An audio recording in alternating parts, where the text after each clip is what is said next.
Buenas tardes, ¿qué tal estáis? Empezamos el segundo diálogo de Gaztelueta y hoy tenemos con nosotros a Marian Rojas. La verdad es que es una invitada espectacular para que nos hable de qué actitud tenemos que tener pues en estos tiempos que nos está tocando vivir. Y también cuando salgamos de esta situación tan de incertidumbre y tan preocupante para casi todos, ¿no? Entonces, si os parece, vamos a desactivar los comentarios y luego, si queréis, los volvemos a activar y vamos a invitar ya directamente a Marian y nos ponemos en contacto con ella y directamente empezamos. La verdad es que es un subidón tener a Marian con nosotros. Buenas noches, Marian. Buenas noches y muchísimas gracias por invitarme. Bueno, gracias a ti, porque aparte de contar contigo, con tus conocimientos, eres un auténtico chute de optimismo. Yo creo que eres una persona vitamina, como dices tú, y cualquiera que te haya escuchado alguna vez lo va a comprobar hoy, ¿no? Entonces, si te parece, arrancas tú, ¿no? Nos cuentas un poquito sobre cómo vivir, ¿no? Qué actitud hay que tener en estos tiempos y cuando salgamos de estos tiempos que nos está tocando vivir. Y luego, si te parece, te planteamos alguna pregunta o lo que tú veas, ¿no? Y luego, una cosa, nosotros somos bastante rollos. O sea, tú córtanos cuando digas, oye, me tengo que ir, llora el niño, tengo que hacer deberes. Tú deberes con los niños no haces, ¿no? Todavía no, pero Todavía sí no. llorar sí, pero llorar, el concepto que lloran sí que lo tengo. Ya te tocará lo de los deberes, ya verás qué lío, ¿eh? Pues cuando tú quieras, Marian, te esperamos con ilusión. De acuerdo, pues muchísimas gracias por invitarme y bueno, siempre es una alegría poder compartir mensajes de optimismo en cualquier circunstancia y más en esta que estamos viviendo. Yo creo que desde que comenzó la pandemia sí que he vivido con una enorme preocupación en la parte psicológica de lo que está sucediendo. Lógicamente me preocupa la parte de salud física, me preocupa el tema de los fallecidos, me preocupa la crisis sanitaria, pero me preocupa, por mi profesión, la ola psicológica de problemas que está surgiendo y que estoy empezando a ver en mi consulta y gente que me consulta desde todos los puntos de vista. Entonces, para ello, intento como explicar a la gente de forma sencilla lo que ocurre en el cerebro cuando no sabe gestionar de forma correcta la incertidumbre. Seguro que alguno de los que me estáis escuchando me habéis oído en alguna otra ocasión o habéis leído algo relacionado conmigo y sabéis que tiendo a hablar de la hormona del cortisol. Son pocos minutos, pero en modo resumen os diría que la hormona del cortisol es aquella que se activa en los momentos de estrés. Es decir, cuando nosotros nos sentimos amenazados, cuando tenemos miedo, si alguien nos persigue por la calle, si hay una señal de alarma, en ese momento se activa el cortisol y nos ayuda a hacer frente a ese desafío y nuestro cuerpo se activa automáticamente con los dos mecanismos que existen de supervivencia más importantes, la lucha y la huida. Y para eso yo empiezo con taquicardia, taquipnea, meto oxígeno, empiezo con esa taquicardia en el corazón y todo mi cuerpo se activa para poder hacer frente a ese desafío. Y esa sangre se va de los lugares del cuerpo que no son tan necesarios en un momento de lucha y huida. En ese momento, cuando tienes miedo, si vas corriendo por la calle y te encuentras con tu jefe y tu jefe te consulta algo, no le vas a escuchar porque no te enteras de lo que te dice. Si estás en un momento de miedo en el trabajo y te han llamado que tu hijo está en el hospital porque se ha caído, dejas de enterarte de lo que estás leyendo en ese momento en el papel. Es decir, que nuestro cerebro se desactiva, nuestra forma de razonar se desactiva en un momento de miedo. El cortisol es una hormona cíclica. Por las noches es baja, a lo largo de la noche sube hasta las 8 de la mañana, que tiene su pico más alto. Pero si vivimos constantemente preocupados por algo, si vivimos constantemente en estado de alerta, en estado de amenaza, yo llevo muchos años hablando del estado de alerta y ahora parece que se ha puesto de moda, pero el estado de alerta de cuerpo, que se activa lo que se llama el sistema nervioso simpático, yo lo que hago es generar cortisol a todas horas. Yo le llamo la intoxicación de cortisol. Es decir, lo que recorre mi sangre, en vez de ser hormonas buenas, como pueden ser la serotonina, la oxitocina, la dopamina, van a ser la hormona del cortisol. Y esto va a tener efectos a varios niveles. A nivel físico, a nivel psicológico y a nivel de conducta. A nivel físico, todo mi cuerpo se empieza a cambiar cuando yo vivo en un estado de alerta, en una intoxicación de cortisol. Se me cae el pelo, me tiembla el párpado, se me duerme la mano. Tengo problemas gastrointestinales, lo que como no me sienta bien, tengo gases, tengo constantemente contracturas musculares o el cuerpo me pesa y me canso con facilidad, tengo la boca seca, tengo sensación de opresión en el pecho. Esto en un primer plano. En un segundo plano, a nivel físico, como el cortisol es una hormona, empieza a tener interacción con otras hormonas, con el tiroides, con el paratiroides, con las hormonas sexuales. Estados de estrés mantenidos provocan casos de infertilidad. Cuanto más cortisol, menos estrógenos, menos progesterona, es decir, nuestro organismo funciona peor. Esto sucede a nivel físico. A nivel psicológico, lo primero que me sucede es que no duermo bien. Como yo me voy por la noche con ese estado de alerta, con el cortisol elevado, no puedo descansar.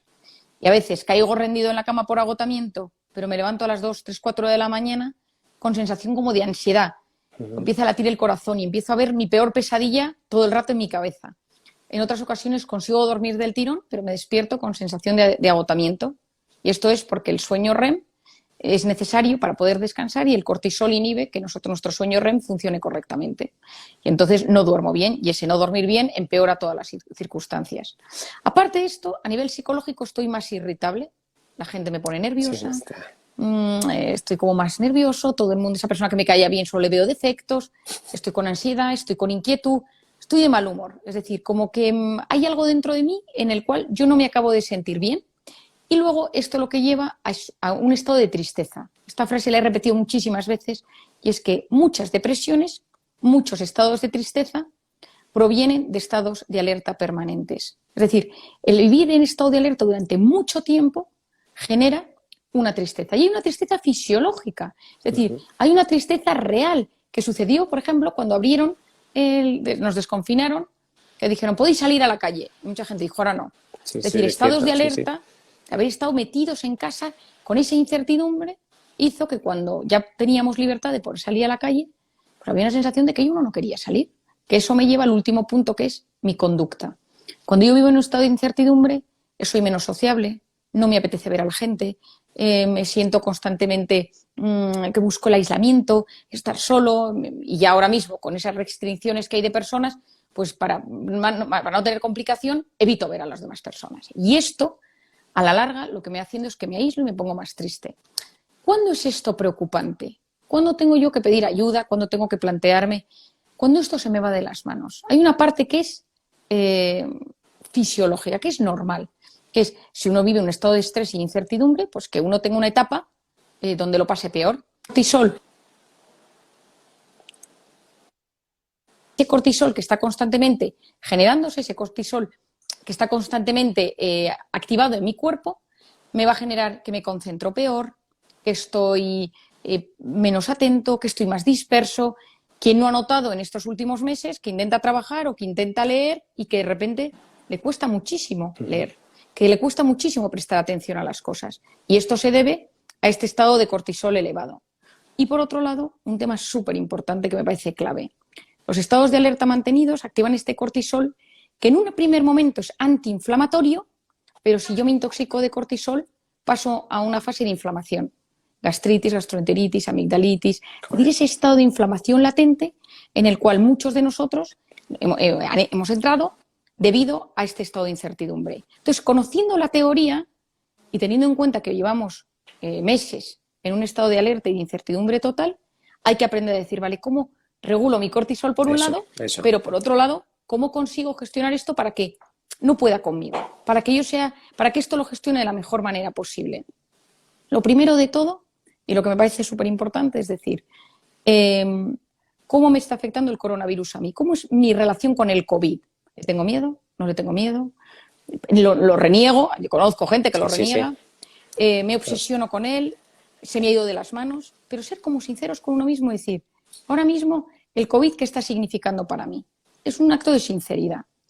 Esto va a tener mucho que ver con cómo yo ya he vivido estos 6 meses que llevamos, estos 8 meses que llevamos, en mis propias carnes. Si tengo a alguien que ha estado ingresado, alguien que ha fallecido, si yo lo he pasado, si tengo secuelas, si estoy inmunodeprimido, si tengo a alguien mayor o que está más enfermo con una enfermedad crónica en mi entorno. Esto va a hacer que mi forma de enfrentarme al virus va a ser distinta. Y luego, la mayor parte de la población, que es gente que vive una vida, entre comillas, normal, y que, gracias a Dios, pues no tiene a nadie de estas características en su entorno. Entonces, primero de todo, repito, ser sincero y decir, vale, esto a mí me afecta, no me afecta, lo tengo miedo, no tengo miedo, me irrita la gente que se quita la mascarilla, soy de los que no me quito la mascarilla ni para dormir, es decir, que tengo un paciente que no se quita la mascarilla para dormir, por eso lo digo. Entonces, lo segundo es, este estado de incertidumbre está sacando lo peor que llevamos dentro.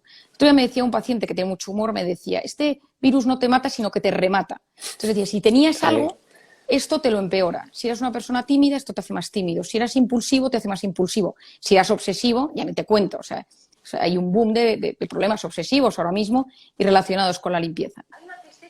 Y luego hay una cosa que me parece que es clave, que es decir, conectar con lo bueno que tiene cada día. Al final, la felicidad consiste en ser capaces, a pesar de las circunstancias, de conectar con lo bueno que tiene cada día. Esto no se trata de ser valiente o menos valiente. El valiente tiene miedo. Lo que pasa es que no deja que le bloquee. Y ahora mismo lo que necesitamos es que, a pesar de que tengamos un poco de incertidumbre, de miedo, de angustia, porque lo que nos da paz en esta vida es tener controladas las cosas. Es decir, lo que nos da seguridad en nuestras vidas es tener la sensación de que lo podemos tener todo bajo control. Y este virus ha venido a decirnos, no controláis nada. Entonces, hay una fase de, pues mira, me dejo llevar por las noticias, pero siguiendo nuestros pasos. El tercero diría, súper importante, evitar el exceso de información. La sobreinformación, el exceso de estímulos nos está haciendo muchísimo daño porque no nos permite relajarnos. Hoy veía a un paciente en mi consulta que venía muy enfadado porque si Noruega había una ley en Noruega para el COVID, pero Estados Unidos en no sé qué zona de Estados Unidos, pero que Italia, España, Portugal, y estaba al día de los muertos, de los fallecidos, eso es imposible. Me ha generado angustias también. Sí. Es decir, creo y recomiendo noticias una vez al día, estar informados de lo más importante y ya está. ¿Por qué? Porque ahora mismo más información no nos va a aportar ni más tranquilidad ni menos. Es decir, ya sabemos lo de las Navidades, ya sabemos lo de los puentes, sabemos que hay ciudades confinadas, ciudades que tienen más y menos restricciones. Obedecer las normas de mi zona y sobre todo esperar que esto va a ir a mejor. Y si Dios quiere, y probablemente, y es lo más seguro, porque toda la vida ha sido así, tendremos una vacuna el año que viene. Y eso nos hace tener una esperanza, es decir, pensar que las cosas van a ir bien. Gracias a Dios pensamos que todo se va a solucionar. Pero el tema es que el tiempo que esto tarde en solucionarse, yo no me rompa, yo no me quiebre por dentro, que esto no tenga unas secuelas en mi matrimonio, en mi pareja, con la relación con mis padres, con mis hijos, en mi trabajo o en mi no trabajo, desgraciadamente hay mucha gente perdiendo el trabajo, que me afecte en exceso. Por lo tanto, evitar el exceso de sobreinformación. Nunca hemos tenido tanta información al alcance de la mano y nunca hemos sido más vulnerables al engaño. Y no digo que nos estén engañando, pero decimos que tanta información hay un exceso, ya no sabemos. O sea, yo recuerdo un momento dado que ya no sabías los tratamientos, lo que funcionaba, lo que no funcionaba. Y yo que estoy en el mundo de la comunidad científica y ahora mismo estoy asesorando en el Colegio de Médicos, te llega lo científico y aún así hay cosas que ni siquiera, que son incoherentes entre ellas. Y luego, finalmente, aprender a educar mi voz interior. Que mi voz interior sirva para apoyarme y no para hundirme. Ahora mismo, de esto saldremos, las consecuencias de cómo salgamos de esto dependerá mucho de cómo yo me esté tratando a mí mismo y a mí misma. No puedes, vas a perder el trabajo, no tienes dinero, esto va a poder contigo, te vas a contagiar, vas a tener secuelas, seguro que lo has pasado, seguro que lo estás teniendo. Sí. O, mira, si cojo el virus, lo gestionaré de la mejor manera posible, ten cuidado, saldremos de esto.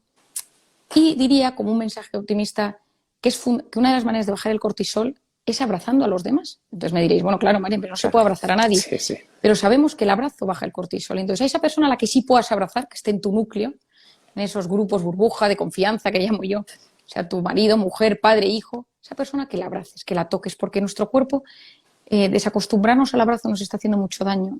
No vernos las caras nos está afectando y nos está haciendo sentir sensación de abandono y soledad. Entonces, cuando llegues a casa, pues abraza a los tuyos, que en casa haya un ambiente dentro de lo que cabe lo más normalizado posible, para luego salir a la calle y mantener las medidas de seguridad. Creo que de esto saldremos y creo que lo más importante es que de aquí aprendamos algo. Repetí mucho durante el confinamiento. Si no puedes salir fuera, métete dentro. Si no puedes salir a la calle, métete en tu interior e intenta que en esta época haya un crecimiento interior. En las fases malas, en las fases de incertidumbre, en las grandes crisis, nos planteamos los grandes temas de la vida. Y si en esta gran crisis conseguimos gestionar lo mejor posible nuestro interior y buscar un cierto equilibrio, habremos salido fortalecidos. Muchas gracias y cualquier pregunta, pues para lo que necesites. Pues mira, la primera que te quería hacer es que cuando hablas también con la gente te das cuenta que la gente está como desilusionada, ¿no? Que no es feliz. Entonces, ¿se puede ser feliz sufriendo? Pues sufriendo una pérdida del trabajo, sufriendo una pérdida personal o en esta propia incertidumbre en la que vivimos. ¿Se puede ser feliz sufriendo? Bueno, yo creo que feliz, no, pero también te preguntaría qué es ser feliz. Claro. Entonces, pues yo te diría dinos qué es ser feliz. Yo siempre digo que la felicidad consiste en conectar de forma sana y equilibrada con el presente, habiendo superado el pasado y mirando con ilusión al futuro. Y ese conectar con el presente es que a pesar de las cosas que me suceden, yo lo intento interpretar de la mejor manera posible. Es decir, la felicidad no tiene que ver con la realidad, sino como yo interpreto la realidad. Y esa interpretación de las cosas es clave. Yo veo gente en mi consulta que me cuenta un dramón y yo por dentro pienso, ¿qué drama? Y me dice, bueno, luego lo superé porque me di cuenta que gracias a eso, buena interpretación y crecimiento. Y hay gente que te cuenta cosas muy tontas, me discutí con mi suegra, muy tontas, digo, respecto a lo que puede pasar a nivel grave en la vida, o pues, tenía un problema con mi jefe, etcétera, y entonces se meten en ese bucle negativo y no salen. Entonces, hay maneras de que el sufrimiento te haga crecer. El sufrimiento, y es una frase que repito mucho, todos nosotros, cualquiera de los que nos estáis escuchando, de los que nos cruzamos por la calle, está librando una batalla en menor o menor medida en un tema de su vida. No conozco a nadie que no hay algo que le preocupe. Hay momentos en la vida en el que esas preocupaciones son enormes y hay momentos en la vida en los que esas preocupaciones son menores, pero siempre hay algo. Los hijos, los padres, la salud, el dinero, el trabajo. Sí. Entonces, la felicidad consiste en gestionar esos dramas, esas batallas, esos problemas de la mejor manera posible y que no te hundan. Y ese presente que dices tú, no es tan fácil vivirlo, ¿eh? O sea, no, claro que no. Claro, pues dinos alguna pauta para vivir en presente, porque claro, en el fondo te he escuchado una vez que el 90% de las cosas que pensamos no ocurren. Y a veces vivimos con una angustia de decir, uy, si mañana, si no sé qué. Entonces no es fácil vivir el presente. Cuéntanos un poquito. Bueno, es verdad que yo siempre digo que el 90% de las cosas que nos preocupan nunca suceden. Recuerdo que en una entrevista que me hicieron al principio de mi libro, de cómo hacer que te pasen cosas buenas, me preguntó el periodista, me dijo, pero esta cifra es científica. Y le dije, no, es una cifra que te digo yo después de muchos años escuchando historias de pacientes. Y a los meses me llamó un día mi marido y me dijo que había un estudio publicado en la revista Nature, o sea, que decir que de prestigio, sí, de verdad, que decía que el 91,4% de las cosas que nos preocupan nunca suceden. Entonces, bueno, quiero decir, me había ido... Muy bien, acertamos muy bien. con un 1%, Perfecto, ¿no? Perfecto. Pero esto es bueno saberlo. ¿A quién de nosotros no le pasa que un día llega su hijo a casa, ha suspendido todas las materias y un día pues uno se enfada, le grita, le regaña, le castiga y otro día le trae lo mismo y ese día, pues, mira, chico, mala suerte. Sí. Y entonces si uno lo analiza, y esto yo lo hago mucho en consulta, uno se da cuenta que es que había algo que sucedía en el entorno, algo que sucedía alrededor, que hacía que esa interpretación de las cosas un día te la tomas de una manera y una de otra. Un día tu hijo llega borracho a casa y le montas un gran teatro, una gran historia, y otro día llega borracho y dice, mira, chico, entra en casa. ¿Y de qué depende? Es así. Pues depende de de lo que nosotros llamamos el sistema de creencias, que son las expectativas que tenemos en la vida de cómo debemos ser nosotros, de cómo nos deben tratar, de cómo queremos que se comporten nuestros hijos, de lo que nos gustaría estudiar, de cómo nos gustaría el tipo de pareja que querríamos conseguir, el dinero que querríamos ahorrar para algo.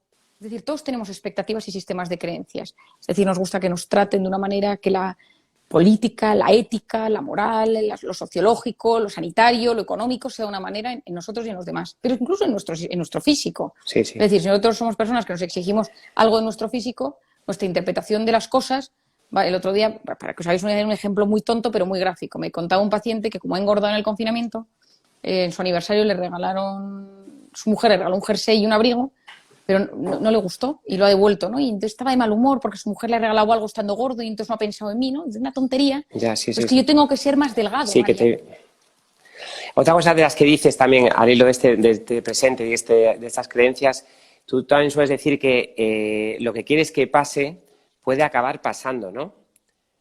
Sí, efectivamente. Esto es una cosa un poco peligrosa. De hecho, mi marido siempre me dice que no lo puedo decir demasiado, pero la realidad es que a lo largo de mi vida me han ido pasando una serie de cosas en mi historia como muy fuertes. Marian, perdóname que te diga, yo animo a la gente que te escuche porque tú las historias que tienes que te pasan, a veces es que decir, yo quiero un testimonio gráfico porque digo, vale, es imposible, también le ha vuelto a pasar esto.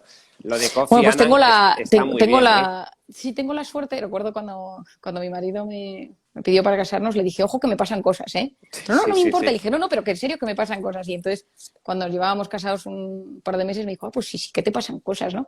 Pero en un momento dado, todo el mundo me decía que era un tema de suerte. Y entonces yo empecé a investigar la suerte. Y dije, a ver, ¿por qué hay gente con suerte? Empecé a leer sobre la suerte. Y sobre todo empecé a escuchar historias de gente con suerte. Entonces, al final uno tiene que volver a los clásicos. Y Séneca decía, la suerte es donde confluyen la preparación y la oportunidad. Entonces, aquí yo lo analizo. Hay que prepararse, hay que saber, hay que estudiar. Porque el que se prepara, el que sabe, el que estudia, percibe mucho mejor las oportunidades. Si tú no sabes lo que quieres, si tú no sabes de qué se trata lo que buscas, aunque tengas la oportunidad de delante, nunca la vas a ver. Entonces, en este sentido, yo creo que es muy importante, y esto Louis Pasteur también lo decía, la suerte favorece a la mente preparada. Eso, prepararnos las cosas que nos interesan. Y una frase que he repetido mucho en estos tiempos es que el 90% de la gente que no le pasan cosas buenas es porque no sabe lo que quiere que le pase. Y por lo tanto, su cerebro no se lo muestra. Y esto se asocia a una zona del cerebro que está aquí en el tallo encefálico, que tiene un nombre trágico, pero tiene una función mágica. Sí, te he oído el nombre, sí. El sistema reticular activador ascendente. Es una zona del cerebro que se activa cuando nosotros nos ilusionamos por algo. Es decir, es un filtrador. Uno ve muchas cosas en su entorno y se queda con lo que más le gusta.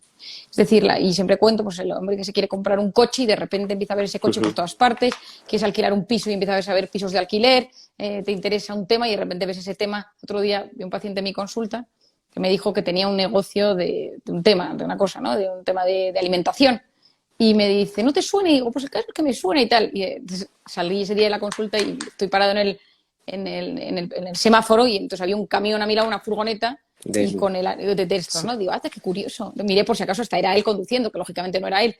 Pero pensé, claro, esto seguro que lo he visto muchas veces, pero hasta ahora no me interesaba y no lo tenía.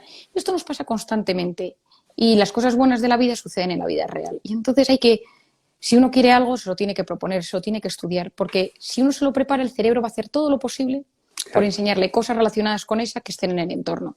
Si uno dice, mira, es que yo no encuentro pareja, ¿pero qué buscas? No, pues no sé qué busco, ¿no? Es que tienes que saber. Alguien deportista, alguien culto, alguien con dinero, alguien feo, alguien guapo. Pues tienes que saber, porque cuando sabes lo que buscas, tu cerebro lo busca. Es que nuestro cerebro está ansiando encontrar cosas que al corazón le ilusionen. Nuestro cerebro está... En cambio, si nuestro corazón está lleno de pensamientos negativos, de qué mala suerte tengo... Otra cosa que, perdona, que te corte, que comentas tú siempre es que el cerebro no distingue la realidad de la ficción, ¿no? Efectivamente, y esto es una idea que me encanta repetirla, porque nuestro cerebro no distingue una amenaza real de una imaginaria. ¿Qué no le pasa que si ahora le digo que cierre los ojos y se imagine una roja de limón en su lengua, automáticamente no se da cuenta de que tiene, ¿no?, una sensación y todo su organismo se activa? Pero uno de repente se puede poner a imaginarse, como me pasó el otro día con una amiga que me contó, me dijo que si su padre se enfermaba, que tiene mucho riesgo por el COVID. Mientras me lo explicaba, se le empañaron los ojos de algo que no estaba pasando, que me estaba contando que, bueno, ella lo viviría mal, pero acabó en un momento dado con una angustia que le dije, ¿te has dado cuenta que no distingue realidad de ficción? Porque estás hablando de una ficción, no te tiene por qué pasar. Sí. Entonces, es bueno que lo sepamos porque muchas veces ese estado de alerta en el que vivimos es un estado de alerta derivado de pensamientos, de cosas imaginarias, y eso nos afecta y nos hace muchísimo daño. Vale. Vamos a ir acabando, para no entretenerte mucho más. Dos preguntas así rapiditas. Me encanta tu último capítulo del libro, ¿no? El de tu mejor versión. ¿Nos puedes contar cómo dar nuestra mejor versión? Esa fórmula que tienes del éxito. Bueno, yo soy de la teoría que las matemáticas y la psicología van reñidas, ¿no? Y entonces es un reduccionismo, pero creo que cuando uno simplifica las cosas complejas, a veces hace que entren de primeras de una forma mucho más sencilla y uno luego ya puede indagar en ellas. Entonces yo digo que cuando estamos en un momento de estrés, de estado de alerta, cortisol elevado, es muy difícil hacer introspección y plantearse las cosas desde un punto de vista trascendente, interior, o sea, que te haga crecer. Cuando uno está en un estado de alerta, uno está a la supervivencia. Y luego hay momentos en los que uno pasa al estado parasimpático, que es ese estado de concienciación, de relax, de crecimiento interior. Y en ese momento, una de las cosas que uno puede hacer es decir, oye, voy a buscar sacar lo mejor que llevo dentro. Y entonces aquí hice una ecuación que es un reduccionismo, pero que ayuda, que dice conocimientos, es decir, estudiar, y vuelvo a Séneca, mente preparada, más voluntad, la voluntad es la capacidad de posponer la recompensa, más proyecto de vida, es decir, tener una meta, saber qué quiero en esta vida, qué quiero conseguir para tener un camino, y todo ello multiplicado por la pasión. La pasión multiplica y el resto suma. Y la pasión es poner el corazón en lo que uno hace, hacer las cosas de la mejor manera posible, que cuando tú llegues a un sitio, conectes con alguien, esa persona diga, me estoy encontrando con lo que llamo yo personas vitamina, ¿no? Esas personas Sí. que, me acuerdo que hace unos años, dando una conferencia, hablamos mucho de la gente tóxica y tal, y es una palabra y es un concepto que me horroriza, pero es un concepto. Y entonces, mientras iba hablando, dije, se me tiene que ocurrir una palabra que contrarreste a esto, ¿no? Dije, personas, vitamina, esas personas que te ilusionan, que te bajan el cortisol de golpe y que te transmiten algo especial. ¿Y es educable, por ejemplo, el ser una persona vitamina? Tú, por ejemplo, digo, personalizando un poco, en tu casa aplicas esto, es decir, voy a intentar que mis hijos sean unas personas vitamina o no. ¿Se puede conseguir Bueno, en una familia eso o es complicado? hombre, sí, de eso se trata, de eso se trata. De hecho, es un tema que me interesa mucho transmitir últimamente. Es decir, me parece que las personas vitaminas son aquellas que son capaces de generar un buen ambiente en su entorno, de transmitir ilusión. Yo digo que las personas vitaminas son aquellas que si te pasa algo bueno, lo disfrutan incluso y se emocionan incluso más que tú. Eso es una persona vitamina, ¿no? Es una que tú le estás contando algo y lo está viviendo, te mira y se empapa de tus palabras y te da un abrazo si puede y si no, o sea, te lo transmite con la mirada. Y esto se educa. Sí. Si nosotros somos personas que en nuestro entorno lo que hacemos es que llegamos a casa y nuestros hijos no ven de mal humor. Hoy me decía una paciente, me dice, yo es que toda mi vida llego a mi casa y mi padre siempre estaba enfadado. Dice, entonces, claro, yo ahora que me he casado con un hombre alegre y cuando llego a casa y me lo encuentro sonriéndome, hasta me preocupo y digo, oye, chico, ¿estás bien? ¿Todo bien? Sí. Entonces, claro que se puede educar, pero para estar bien con alguien y para transmitir algo bueno, lo primero es hay que estar bien con uno mismo. Uno no puede ser persona vitamina si no está bien con uno mismo. Y estar bien con uno mismo consiste en conocerse, comprender por qué es uno, decir, superar las cosas que a uno no le funcionan bien. Todos tenemos talón de Aquiles, pues impulsivo, grito, digo tacos, me enfado, y intentar conociéndonos, comprendiéndonos y aceptándonos para sacar lo mejor que llevamos dentro. Vale, pues última, acabamos ya. Tu nuevo libro, ¿qué sabemos? ¿Tenemos novedades? ¿Tenemos...? Sí, estoy a tope con él. O sea, tengo una ilusión ¿Lo que vas a no... presentar aquí en Bilbao, parece, o no? Bueno, espero que se pueda ir a Bilbao. El año pasado, cuando estuve presentando el libro en Bilbao, tuve una experiencia buenísima, pero espero el año que viene poder ir a un sitio un poco más grande Qué bien. para poder, porque es una idea... ¿Y de qué va? ¿De qué va el libro? ¿Se puede adelantar algo o no? Bueno, prefiero no. Vale, O sea, prefiero no. te lo diría, pero No, ¿sabes qué pasa? no, Que estoy mejor no, tan mejor no. ilusionada con el Perfecto, tema, perfecto. me tiene, o sea, estoy cada vez más fascinada con el tema. Nada, no cuentes, no Solo te cuentes. digo una cosa, es cuando uno lee el primero, falta un concepto enorme en el primero y en ese va en el segundo. Y entonces, Vale. de eso es la única pista que doy. Yo ya lo sé, no te preocupes. Oye, Marian, la Messi de la psiquiatría española, de verdad, muchísimas gracias. Ha sido un placer escucharte y, oye, cuenta con nosotros para lo que quieras. Muchísimas gracias por tu tiempo y por tu cariño. Y Gracias a vosotros. no sé si nos quieres decir un mensaje final, un titular. Bueno, lo que diría es que cuando dentro de un par de años pensemos en todo lo que hemos vivido y que la sensación sea me hizo crecer, me hizo ser mejor. Lo pasé mal, sufrí, me angustié, pasé por todas las fases, pero me ayudó a ser mejor. Y para eso la actuación está en el hoy y en el ahora. Qué bien. Pues Marian, de verdad, un abrazo enorme y muchísimas gracias por todo, ¿eh? Mucha suerte Gracias y muchísimas gracias por la con invitación. todos tus proyectos. Mucha suerte. Gracias. Hasta luego.